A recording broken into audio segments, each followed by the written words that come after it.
Well, I wrote this very early, as I said, as a play, very early, when I left, Chicago. When I left that particular life, I thought about it. It really interested me in another way than it did when I was living it, or when it was being lived around me. And then I would never have thought of it past. Once I was in New York, once I was doing something else, but I did think of it, and then I remembered the play.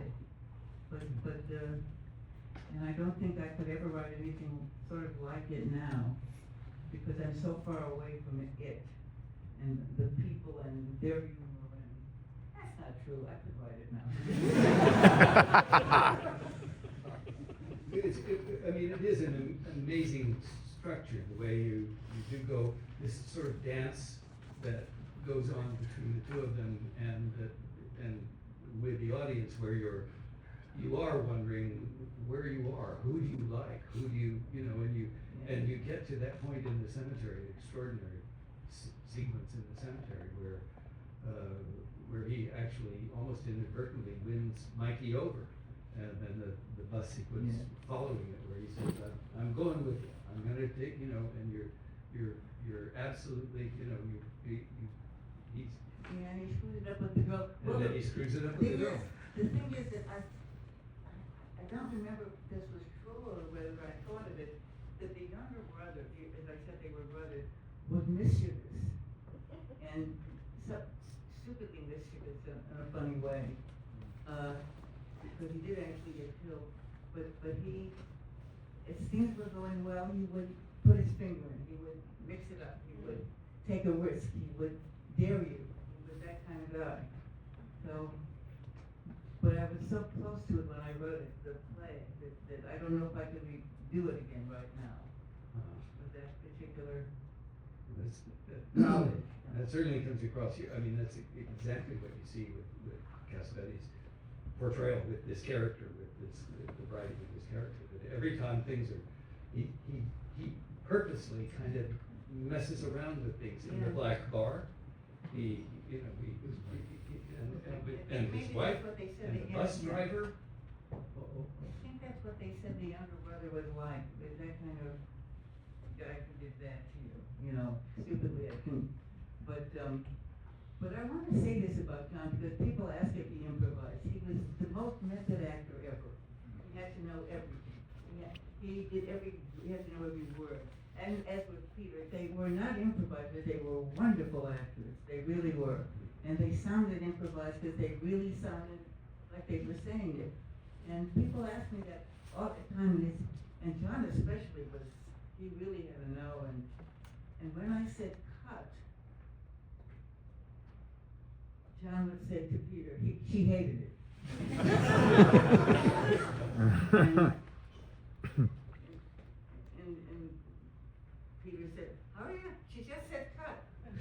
But he was always right, John. Later I figured out why he was always right. It's because he hated it.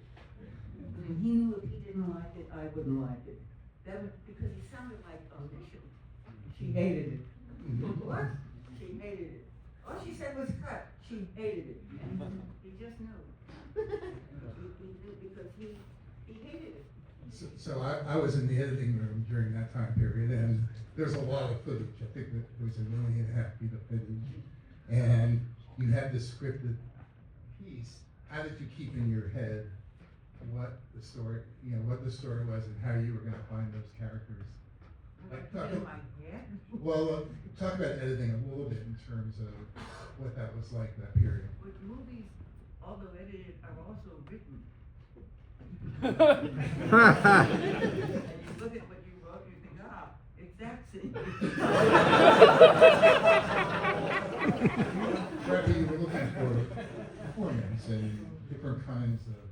But you know what you're not a schmuck after you've written it. You understand what it's about, because otherwise, somewhere you understand what it's about, not literally. So you kind of know what you always wanted to have happen. You know when you write a movie, especially this kind of movie, you know exactly what's going to happen. You know what's going to happen in the end. How it happens and how it gets there, you sort of do it within the movie, but you always remember what you had in mind originally. But do you ever feel like it's unfinished? I mean, like, at some point, they say, you know, you have pencils down, or you have to stop at some point. So, What do you mean stop? What do you mean? stop editing and let the movie come out. So, do you feel that you keep working until somebody tells you you have to stop? Well, you mean during my lawsuits? The movie was in trouble from the beginning because I stupidly cast the head of Paramount as the killer. And he took the part. And we were in rehearsal in San Francisco and the phone rings. Well, we're in rehearsal and we hear a loud voice, we don't know what the voice is saying, and the guy hangs up and says, I quit, and leaves. And it turned out that the guy who was calling was the head of Paramount, who didn't know that he had taken the part of the killer in my movie. He was the man who owned Paramount. And the man who ran Paramount were the two things and people involved. The man who ran Paramount was the guy that I cast, who said okay. The guy who owned Paramount was really displeased because he never told him. He didn't say, I'm playing the part of a killer, I won't be around much. And he was Is that your Bonds? That was a Bonds. That was Bonds. Franco Bonds. And He was originally cast as the killer. as the hitman. And he was a very tough guy, and I said, you know, just do it as you would any contract that you're actually making to the state. He was wonderful. We were in the middle of the scene when the phone rang, and he heard a loud voice as he answered it. And the moment he hung up, he said, I quit, and he left. And I said, and John said, I think that was, you know, the head of the studio.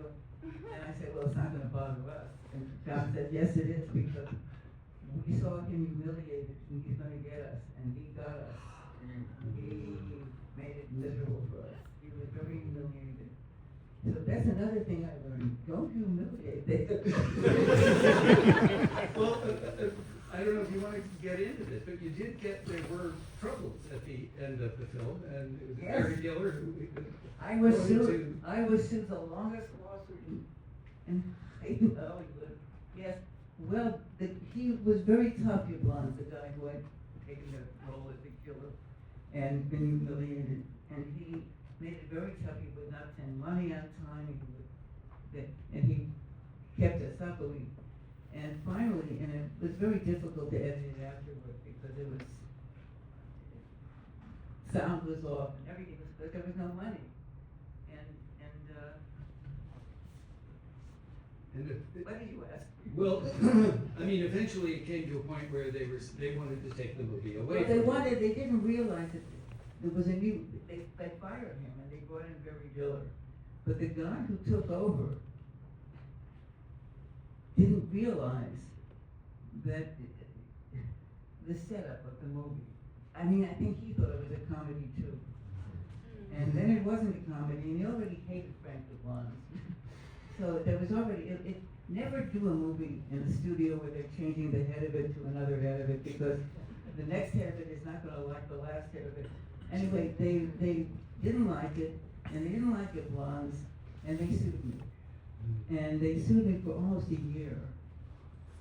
And at some point they tried to physically remove you from the picture and. Well, they couldn't remove me from the picture, they tried to remove the picture from me. But it was gone. And it was, and my lawyer, they called me a strange phone call, and I spoke to actually Peter Paul's lawyer, because I had no lawyer, and I said, you know, they said this funny thing to me on the telephone, etc. And this lawyer said they're gonna take the movie. The guy's gonna come and take the movie, but the movie itself. I said, the guy's gonna come and take the movie. He said, here's what I want you to do. Leave the door unlocked, put the film on where it can be seen, and get out of there and take your editor with you. And I thought, this is so like a movie. I said, okay, and do it tonight.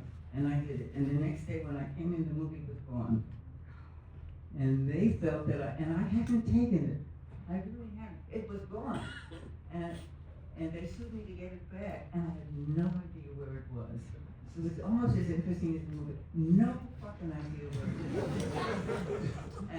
And the guy who wrote The Godfather called me on the telephone and said, "I'll hide your movie for you." I said, "What?" Because we already know that the movie was gone. It was a lawsuit. It was a famous lawsuit, but nothing lasts, so that fame is gone. But this guy called me. He said, "I'll hide your movie for you." This is Mario Puzo, the guy who The wrote guy who The wrote Godfather? it, yes, Mario Puzo, who I didn't know. But he was a client of my lawyer, Peter Falk lawyer, who was then my lawyer. I said, I thank you very much, but I don't know where it is. He said, "I understand."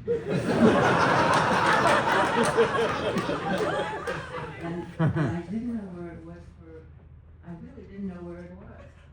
And finally, after about a year of going in, and it cost a lot of money. I mean, it would have cost a lot of money if I had any. Finally, the people who were working for Paramount came and we were in a meeting and said, "We spoke to a judge in New York where it was shot, and he said it was been taken over the board. He said, well, she can go to jail." One of the men in the room said, there was silence, said, "Do we really want to be the only studio that has ever jailed a director for going over budget?" And my lawyer, who was very smart, said, "You wouldn't do this if she wasn't a woman." Probably not true, but anyway, they tried to they said, "Well, just give it to us. We'll give you money. We'll make a deal. We'll make a new deal. You're not, we're stopping the lawsuit," they said, because they got really nervous that I would be jailed. Then I said to my lawyer, "Where is the movie?" He said, "I don't know, I can find out." And what he had done was, he said, he had gone to everyone I knew, my husband, my children, my friends, and said they're going to take Elaine's movie tomorrow morning if it's still in the editing room. And he had no idea who'd taken it, but it turned out that my husband, who was a doctor, had driven over, because he said, "Leave the door open," had driven over, taken the movie, and given it to a surgeon who was living somewhere in the hills. But he was out of town. He had no idea what he'd given him. He said, "Just keep this." The guy lived out in the country, and we had to drive out, and he was a surgeon. My husband was an analyst. He said to the surgeon, "Do you have that movie?" Years ago, he said, "The movie." No idea what's taken. He said, I gave you the thing, and he said, "Oh yeah, it's on a shelf." He gave it to him, and we returned it because what had happened was my lawyer, who was a really good lawyer, said he really didn't know where the movie was, because he didn't know who had taken him up on what he said.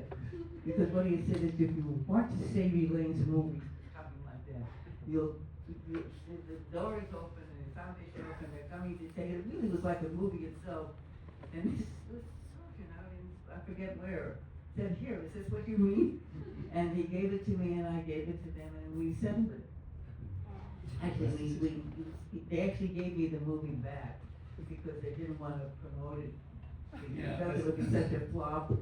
And one of the men who worked there, Julian Schlasper, quit after a while and then called me up and said, I'm a distribution company. I've started a distribution company. You want me to distribute your movie? Where is it? I said, "It's in a shelf in the kitchen. I have no idea what to do with it." He said, "I'll distribute it." Because Paramount said, "We're not going to distribute this movie. It'll cost a fortune and bomb." Yeah, as I recall, I mean, I remember when the movie came out, I was here in New York, and I thought, wow, I want to see this movie. It's a movie from Elaine May, and within a week, I looked at the paper to try to find the movie again, to see where it was. I mean, within 1 week, it was not there. It was out of the theaters, and the same thing happened in LA. As a retribution, they put her movie in the theaters, as far as I know, and Well, within a week, pulled it. Yeah, they put it in because they knew it would bomb, because it wasn't a comedy. And the way I met Julian Schlossberg, who became my producer for life, goaded me. He said he had told me, because he had worked for Paramount, and I said, they were gonna put the movie out at Christmas. I said, is that a good time? And he said, well, yeah. But he said he was then guilty because he kind of liked the movie and he knew that it was going to be bad at Christmas. And he sort of defended it, and I think sort of quit because he knew that it was Dirty trick. Well, the affirmation is tonight. What? People coming to see the film.